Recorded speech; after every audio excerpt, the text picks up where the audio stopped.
খুব খাতি, খুব স্বাদ, সুন্দর লাগে খাতি।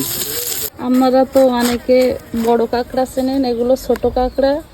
এগুলো আরেকটা নামও আছে, মো কাঁকড়া বলে।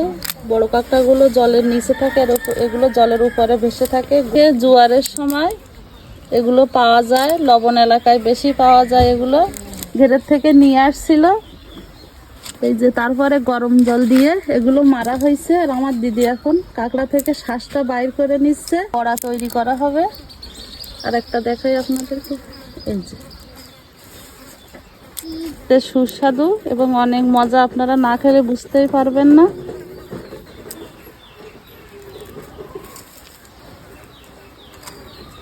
মরিচের গুঁড়া, হলুদ, লবণ, পেঁয়াজ, রসুন একসঙ্গে মাখিয়ে নিয়েছে। এখন বড়া তৈরি করবে। বড়াগুলো তৈরি করে নিচ্ছে।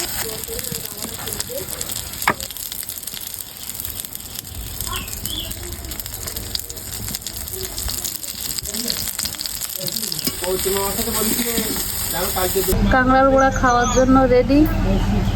কাঁকড়ার বড়া তৈরি হয়ে গেছে, মা ভেজে নিয়েছে সব। কে কে খাবেন চলে আসেন, সেই স্বাদ।